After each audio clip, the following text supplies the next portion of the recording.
Hey guys, welcome back to Physical Science as we continue online learning. And I really regret not buying the glasses that have lack of glare on them. Okay, awesome. So today, a couple things. First off, I hope that you all had a good spring break. I realize this is probably the weirdest year you've ever had a spring break, but maybe you read a book or went to a park or learned how to cook something. So I hope that it was still like a productive and relaxing spring break, even with everything being a little odd right now. Okay, let's go ahead and dive in. First off, the week before spring break, we had an assignment. A few of you guys need to complete that. It's the online egg simulation. There are a few reflection questions that reflect back to what your egg project was or would have been.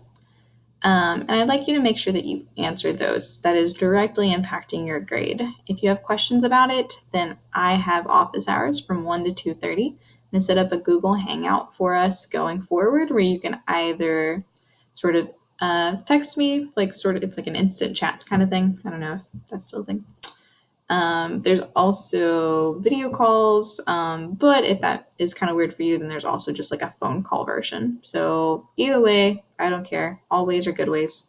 Just sometime between those times, come and talk to me. Or you can always shoot me an email. So today's assignment. So we're starting a new unit called Energy.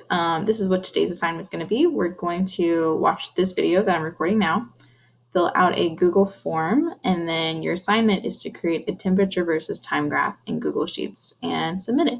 Okay, so let me go ahead and drag this over.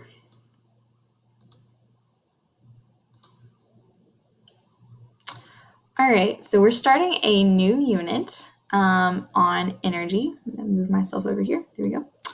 We're going to start our new unit on energy going forward. And to start off with energy, we're going to talk about thermodynamics, or the study of heat.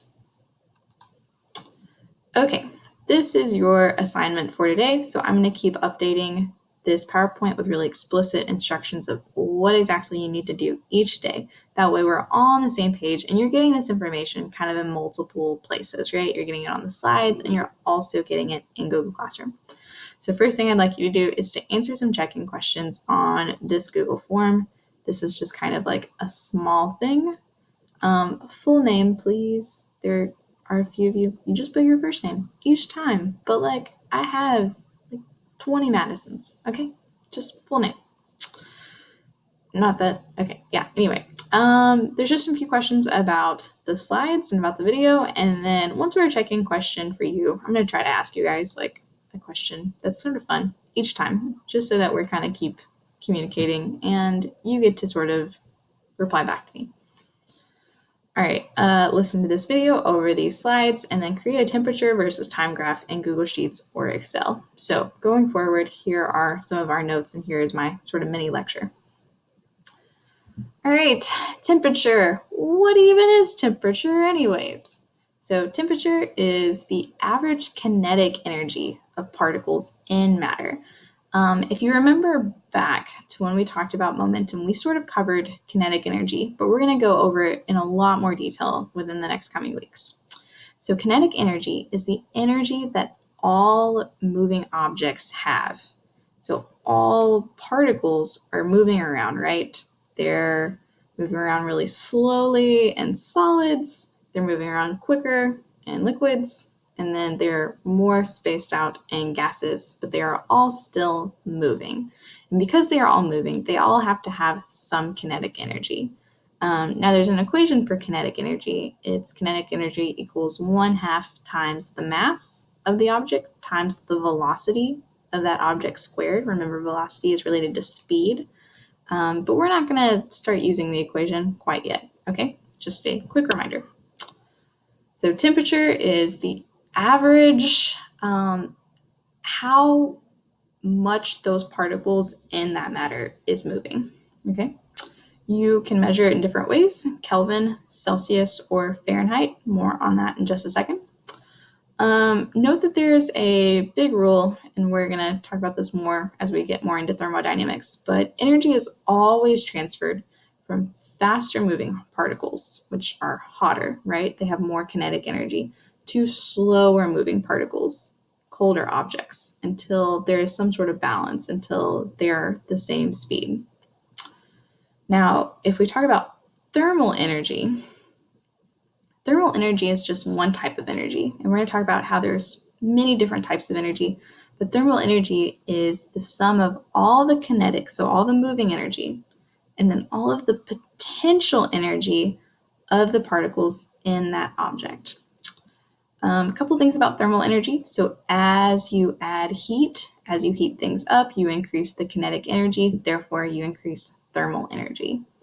And there's a couple different ways to do that. Friction is the big one. So if you take your hands, rub them together really, really, really fast, bring them apart, you've used friction to basically make the molecules in your hands move faster, and you've released that as heat, and you've released that now into the air and the atmosphere. Another thing, so if you keep the temperature the same, but if you just double the mass, then you also increase the thermal energy. So if I have, let's say, this cylinder of water here, and I don't heat up the water, I don't cool down the water, the molecules that make up the water are moving at a certain speed. If I add more water to it, then I now have more molecules moving at that speed. So I now have more thermal energy. Notice that the temperature of the water in my cylinder has not increased. All right, you are going to watch this video. I'm not going to watch it with you. It's about the coldest thing in the world, surprisingly, not what you would expect. It's pretty neat. There is a question about it on that Google form. So go ahead, take a second, watch that, please. Okay, a couple of things about thermometer scales. So we can measure temperature on 3 different scales: Kelvin, Celsius, Fahrenheit. Fahrenheit is what's typically used in the US. A lot of other countries use Celsius. You don't have to memorize what these scales are. However, there's a few kind of reference temperatures that I think are good to take into account. And then Kelvin. Kelvin is a scale that is used by scientists, but more often when describing very, very, very cold environments. So Kelvin is a scale most often, I would say, used by either physicists or astronomers, whereas Celsius is more common in both chemistry and biology. I got more used to using Celsius than I did Kelvin. But there's a few things to know about both of them. Okay, didn't realize I could make that bigger. Okay, sorry. All right, for one, the temperature that water freezes at and water boils at. These are often our biggest reference temperatures. You know that water freezes at 32 degrees Fahrenheit, water boils at 212. For Celsius, that's 0 and 100. So this is a 0 to 100 scale, okay? Normal body temperature, this says 98.6, but if you read that article a few weeks ago, it's actually not the average anymore. So it's actually decreased a little bit. But okay, so average human body temperature in Celsius is about 37 degrees. Okay. One other reference temperature that I think is good to have is around 68 degrees Fahrenheit. So about room temperature, about what most of the time rooms feel comfortable to most of us. That's about 20 or so degrees Celsius. That really helps if you're ever watching any kind of weather station for another country. I don't know about you guys, but a lot of times if I visit somewhere and they use a Celsius scale, I'm very alarmed by their weather reports. And that sort of helps you remember, okay, anything between 20 and 20 and 37, that's the range from like 60 to 90 degrees Fahrenheit. So it's a pretty small range just for them. Okay. To convert Celsius to Fahrenheit or Fahrenheit to Celsius, you use this handy dandy equation. However, you can also just Google it, honestly. Probably don't need to memorize this, just Google it. All right, moving on. So what is heat? So if temperature is a measure of the average kinetic energy of the molecules that make up matter, then heat is the energy that is transferred between objects, because there is a temperature difference between them. So we take two objects, perhaps my hands and this table, and one of them is going to be hotter than the other. Heat is going to be the warmer object, my hand, basically heating up that cooler object. It is never the other way around. And part of how this happens is you're increasing the kinetic energy, you're increasing the movement of the molecules in the matter that you're interacting with. All right, last but not least, all materials have what's called a specific heat. It's the amount of heat that's needed to raise the temperature of that object of 1 kilogram of that object by 1 degree Celsius. If you have a higher specific heat, so for example, water has a very high specific heat, then that means that you need to add a whole ton of energy in order to heat up that substance. So if you've heard the phrase, a wash pot never boils, this is a little bit of where that comes from, other than just an observation about how our expectancies about life sort of shape our patience. The other part of it, though, is that water has an incredibly high specific heat. If you remember from atoms and matter when we talked about the properties of water, that actually does a lot of really cool things. You can measure specific heat using a colorimeter, which we would have done in class, but sorry, we're just at home now. Yay. Okay, so specific heat tells us specifically how difficult or easy it is for an object to heat up. So let's go ahead and take a look at this. Specific heats of common materials. We're going to measure this, by the way, in joules. More on that later, but joules is a measurement of energy. So joules per gram times degrees Celsius.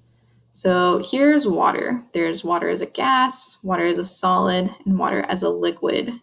So notice how much energy you have to put into water in order to raise 1 kilogram of it 1 degree Celsius. We have dry air, so air without a whole lot of humidity, and then a few different types of minerals, and then metals. Notice that metals have a really, really low specific heat. So if you have ever perhaps been cooking before, you used a metal instrument, then it should have heated up a lot faster, right, than other things. So a lot of times our pots and pans are maybe made with a metal that heats up, and then it's something on the handle is an insulator, is a thermal insulator, not to be confused with the electrical insulators, although a lot of times they're often the same thing. And this is some type of rubber that sort of keeps our hands safe. So metals have low specific heats. This is for the same reason that they are good conductors. Metals, the atoms within metals are not arranged into sort of crystalline structures. And they're sort of free-flowing. They create that sea of electrons. They're constantly bumping into each other. And because of this, they have less energy is required in order to create more kinetic energy for them, in order to make them move a lot faster. Okay. It's a video within a video, right? All right. So your guys' assignment for the day is to make a temperature versus time graph. I have a whole video that walks you through both the procedure for this and how to do this in Google Sheets. I would recommend watching. Here's also some fake data from me if you need to use it. Again, that's kind of covered in the video. And let's back out of this real quick. Oops, wrong thing. Okay.